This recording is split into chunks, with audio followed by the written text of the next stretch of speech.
శ్రావణి, దేని గురించో చాలా సీరియస్గా ఆలోచిస్తున్నట్టున్నావు. నీ చెల్లికి పెత్తనం వచ్చిందాని గురించేనా? అదేం లేదు.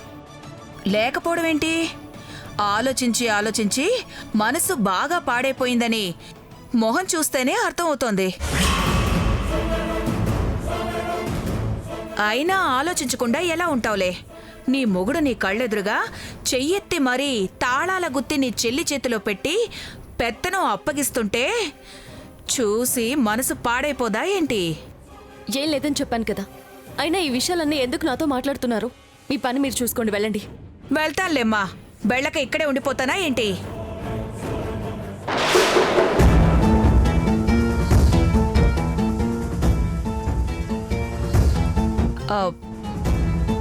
కానీ ఒక చిన్న విషయం, ఈరోజు జరిగిన దానికి నా తర్వాత నా అంత బాధపడిన వాళ్ళు ఎవరైనా ఉన్నారంటే అది నువ్వే అనిపించింది. ఏదో ఆ బాధ కొంచెం పంచుకుందామని వచ్చాను. నేనేదో బుద్ధి లేక చేసిన ఏదో పనులన్నీ వాగానని నా దగ్గర పెత్తనం తీసుకున్నారే అనుకో, ఆ తర్వాత నీకైనా ఇవ్వాలి కదా. పెద్దదానివి, చదువుకున్నదానివి నువ్వుండగా నీ చెల్లెలకివ్వడమేంటి?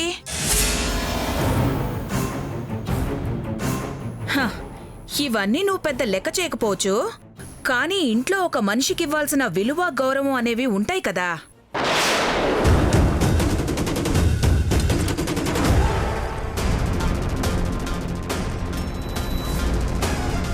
ఏంటే శ్రావణ్ రూమ్లో నుంచి వస్తున్నావు?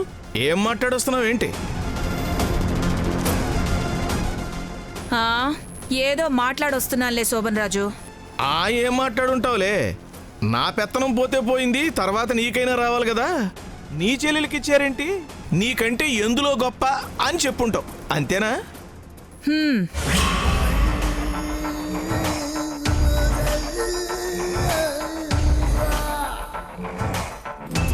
నువ్వేం చెప్పినా ఉపయోగం లేదే. ఎందుకంటే నువ్వే కాదు, ఆ దేవుడే దిగొచ్చి చెప్పినా శ్రావణి వినదు.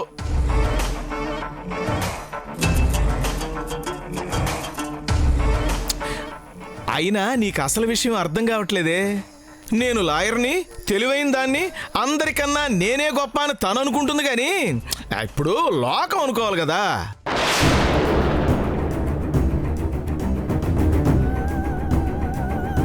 అసలు నీకు విషయం తెలుసా? చిన్నప్పుడు వాళ్ళ నాన్నకి అక్కా చెల్లెళ్ళని ప్రైవేట్ స్కూల్లో చేర్పించే స్తోమత లేదంట.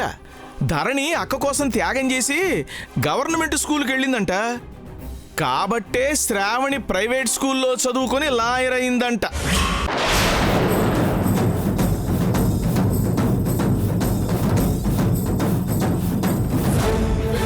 నిజమా శోభన్ రాజు? ఇంకా ఎన్ని చేసిందనుకున్నావు? ఇంటి కోసం కుట్టు మిషన్ కుట్టింది. అక్క బస్సులో కోర్టుకి వెళ్ళటం కష్టంగా ఉందని స్కూటీ కొనిచ్చింది. చివరికి శ్రావణి ఈ ఇంటి కోడలు కావటానికి కూడా ధరణియే కారణం.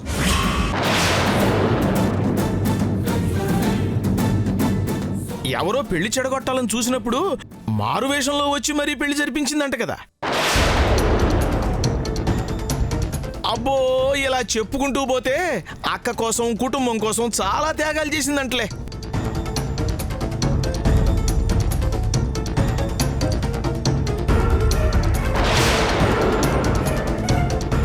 ఇప్పుడు ఎవరైనా త్యాగం చేసిన వాళ్ళని గొప్పవాళ్ళు అంటారు, కానీ దాని ఫలితాన్ని అనుభవించే వాళ్ళని గొప్పవాళ్ళు అని అనరు కదా.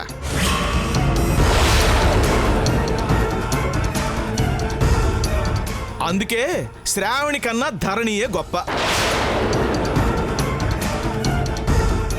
కాబట్టి ఇంకెప్పుడు నీ చెల్లి కంటే నీకేం తక్కువ, నువ్వెందులో గొప్ప అని మాత్రం అనకు.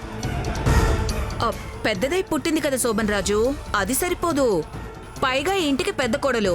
న్యాయంగా అయితే పెత్తనం శ్రావణికే ఇవ్వాలి కదా. కానీ ముందుగా కోడలైంది ధరణి కదా. పైగా ఈ ఇంట్లో ఏ అవసరం వచ్చినా చూసుకుంటుంది, ఎంత సమస్య వచ్చినా పరిష్కరిస్తుంది.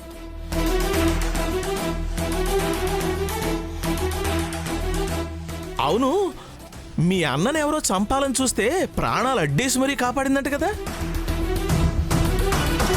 హ, ఇన్ని చేసిన ధరణిని నెత్తిన పెట్టుకోకుండా శ్రావణికి ఎందుకు విలువిస్తారు చెప్పు?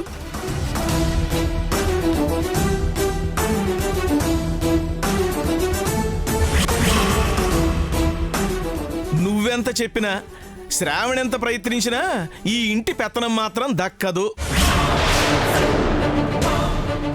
ధరణికుండే విలువ శ్రావణికి ఉండదే.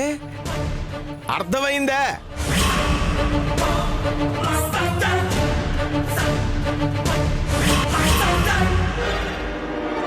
పద, ఇంక నేను నీకు చెప్పలేను. వాళ్ళన్నది నిజమే. ఇంత ఓవర్ యాక్షన్ చేస్తుంటే దానికి కాకుండా నాకెందుకు విలువిస్తారు? నేను మహారాణిని కావాలనుకుంటే అది సింహాసనం ఎక్కి కూర్చుంది. లేదు, చేతో చేయాలి, లేకపోతే నాకు మనశ్శాంతి ఉండదు.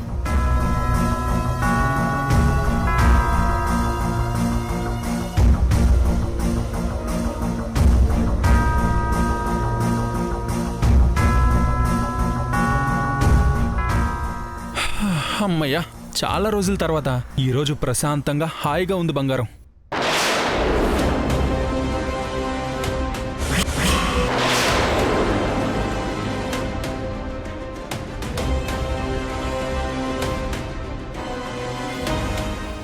ఏంటి బంగారం అలా ఉన్నావు? నేను ఎలా ఉంటే ఏంటిలేమ్మా, నువ్వు హుషారుగానే ఉన్నావు కదా. హ, స్టేజ్ ఎక్కి డాన్సులు చేసావు, నేను అక్కడే ఉన్నా. చేతులు పైకెత్తి మరీ తాళాలు నా చెల్లి చేతిలో పెట్టి పెత్తనం అప్పగించావు. హ, నువ్వు హుషారుగానే ఉన్నావు కదమ్మా. ఉంటుంది బంగారం. మనం అనుకున్నది అనుకున్నట్టు జరిగితే ఆ మాత్రం హుషారు ఉంటుంది కదా. ధరణి ఏ తప్పు చేసుండదని ముందు నుంచి నేను చెప్తూనే ఉన్నాను కదా. చివరికి అదే నిజమైంది. అందుకే సంతోషంగా మళ్ళీ ధరణి చేతికి పెత్తనం అప్పగించేశాను. అవును, నువ్వేంటి ఇలా అడుగుతున్నావు బంగారం? మాటల్లో ఏదో జలసీ కనిపిస్తోంది. మనలో ఈ యాంగిల్ కూడా ఉందా? అలా ఏం ఉండదులే. నీ మాటే అంతా, మనసులో మాత్రం ఏమీ ఉండదు. అయినా నువ్వంతా డిఫరెంట్ అండ్ ఇండిపెండెంట్ కదా, ఎవరితో పోల్చుకోవడం ఇష్టం ఉండదు. ఇలా ఎందుకు ఆలోచిస్తా? అస్సలు ఆలోచించవు. అయినా పెత్తనం ఇచ్చింది ఎవరికి? నీ చెల్లెలకి కదా. నాకన్నా నువ్వే ఎక్కువ హ్యాపీగా ఫీల్ అయ్యి ఉంటావు, నాకు తెలుసు.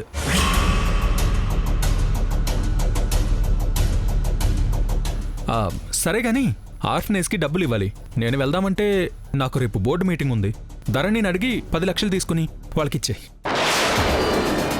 ధరణిని అడగాల? అవును, ఇప్పుడు ఇంటి పెత్తనం ధరణి చేతిలో ఉంది కదా. ఎవరికి డబ్బులు కావాలన్నా ధరణిని అడిగి తీసుకోవాలి. అంటే నీకు కావాలన్నా ఆ ధరణిని అడగాల? అవును, ఆఫీస్ వ్యవహారాలు తప్ప ఇంటికి సంబంధించి ఎవరికి ఏ అవసరం ఉన్నా చివరికి అమ్మా నాన్నలైనా సరే ఎవరి దగ్గర పెత్తనం ఉంటే వాళ్ళని అడిగి తీసుకోవాలి. అంతకుముందు పెత్తనం అమ్మ చేతిలో ఉండేది కాబట్టి అమ్మని అడిగి తీసుకునేవాళ్ళం. ఇప్పుడు ధరణి చేతిలో ఉంది కాబట్టి ధరణిని అడుగుతాం. ఇందులో ఏముంది? మర్చిపోకుండా రేపు తీసుకెళ్ళి ఇచ్చేసేయ్. ఓకేనా బంగారం? Good night.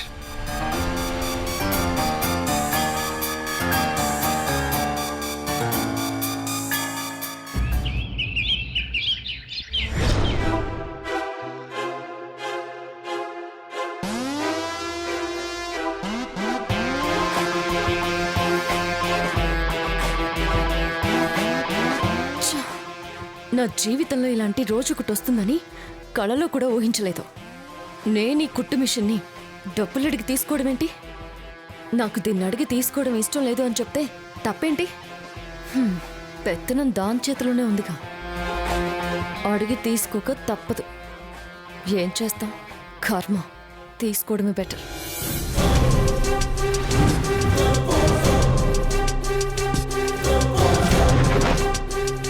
రాక్క,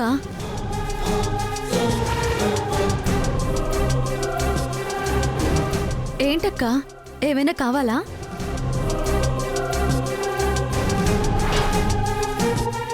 డబ్బులు కావాలి, ఒక 10 లక్షలు ఇవ్వు.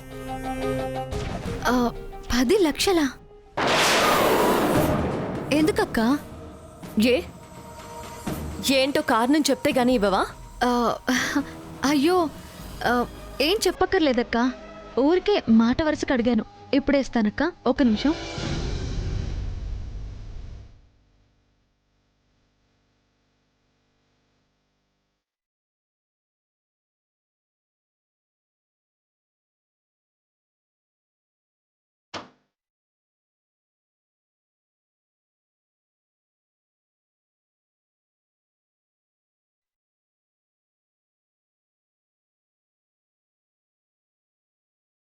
తీసుకో అక్క.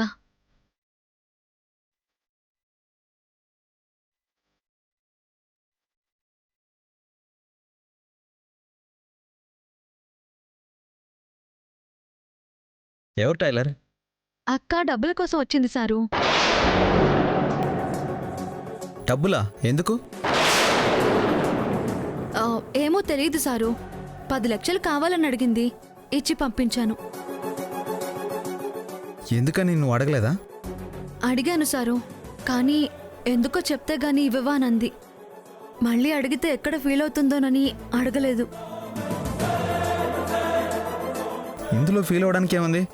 ఎవరికి డబ్బులు కావాలన్నా ఎందుకో కారణం చెప్పే తీసుకోవాలి కదా. అయినా ఎవరో మొహమాట పడతారని లెక్క లేకుండా డబ్బులు ఇస్తే ఎలా టైలర్? ఇలాగే ఎందుకు ఏమిటని తెలుసుకోకుండా సంతకాలు పెట్టినందుకే కదా అన్ని ప్రాబ్లమ్స్ వచ్చాయి. అయినా జాగ్రత్త పడకపోతే ఎలా?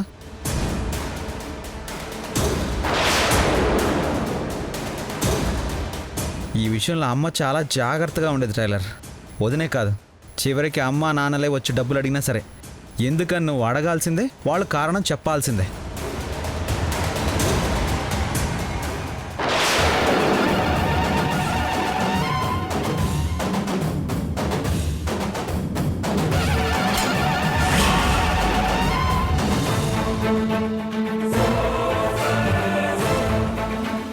రాత్రి నేను చెప్తే నీకెందుకు, పోయి పని చూసుకో అన్నావు.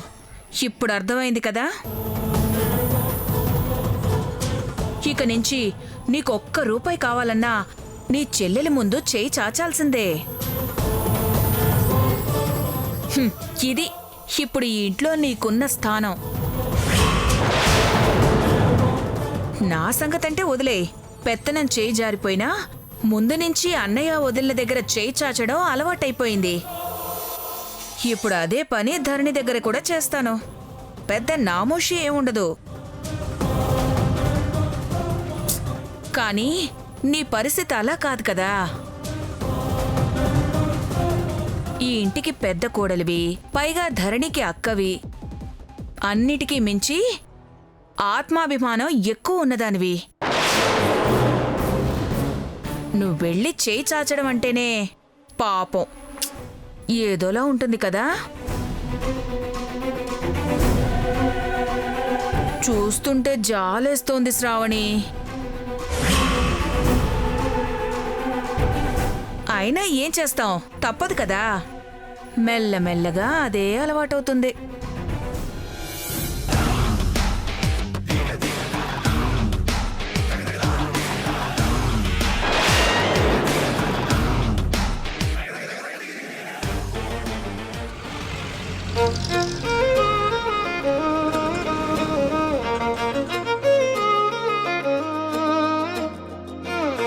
టైలర్, అమ్మ ఎక్కడా? పూజ చేస్తున్నట్టున్నారు, నేను తీసుకొస్తాను.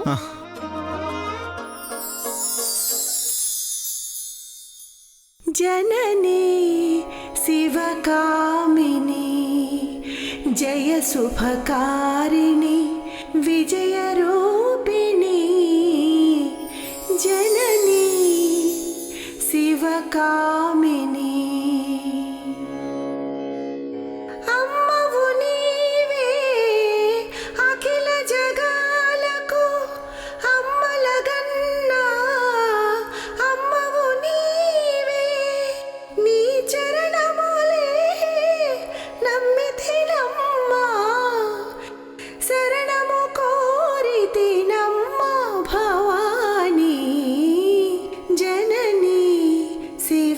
కామిని జయ శుభకారిణి విజయ రూపిణి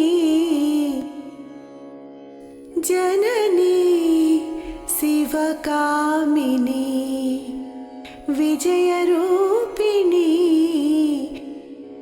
జనని శివకామిని.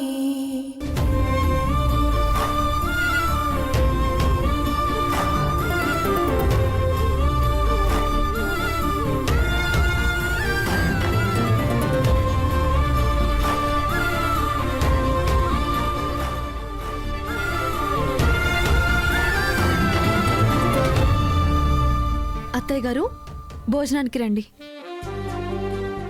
హారతి తీసుకోమ్మా.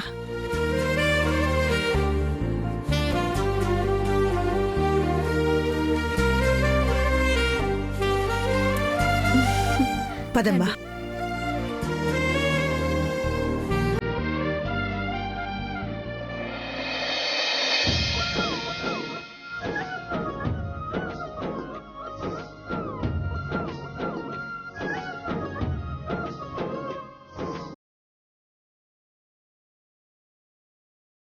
ఏంటమ్మా పూజ గది వదలట్లేదు?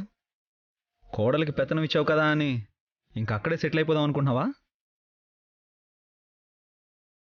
ఇంత బాగా చూసుకునే కోడలు ఇంట్లో ఉంటే ఏ అత్తకైనా అంతకు మించి పనే ఉంటుందిరా. రామకృష్ణ అనుకోవడమే.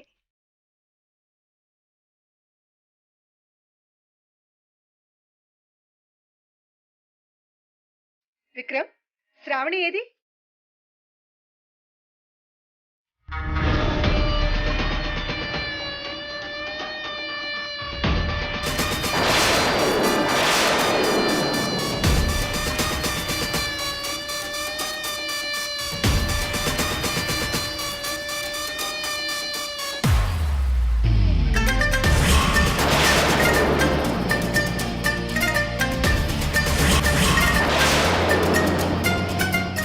ఏంటి మేడం ఇది? లెక్క.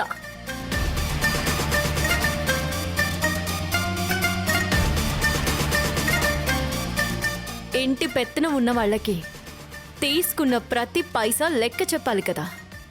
చెప్తున్నాను.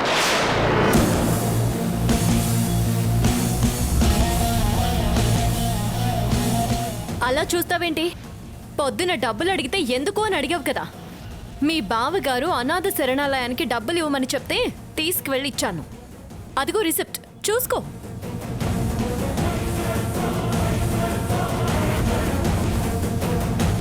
నేనా? నేనెప్పుడు అడిగానక్క లెక్క? నువ్వు అడగకపోతే ఏంటి, మీ ఆయన అడిగాడు కదా.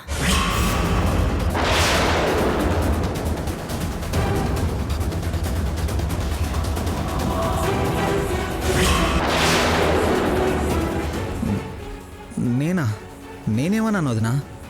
ఎదురుగా అనక్కర్లేదు, వెనకన్నా వినబడతాయి. ఏమైందమ్మా? ఏమవుతుందత్తయ్య? ఏమీ కాలేదు. తీసుకున్న డబ్బులు లెక్క చెప్పకుండా నేను తినేస్తానేమో. దాంతో ఎక్కడ మీ చిన్న కోడలికి ప్రాబ్లం అయిపోతుందోనని మీ చిన్న అబ్బాయి గారు చాలా టెన్షన్ పడిపోతున్నారు అత్తయ్య గారు.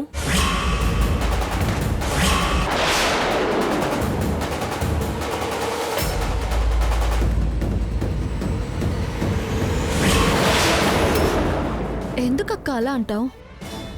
ఈయనెప్పుడు అలా అన్నారు? నేను విన్నాను. డబ్బులు తీసుకుని వెళ్ళాక మీరు మాట్లాడుకున్నదంతా నేను విన్నాను. ప్లాన్ వర్కౌట్ అవుతుంది చూసావా ప్రియంవద? నిప్పు రాజుకుంటుంది. వదినా, నేను నీ గురించి అనలేదు. ఇప్పటికే ఇలాంటివి చాలా జరిగాయి కదా.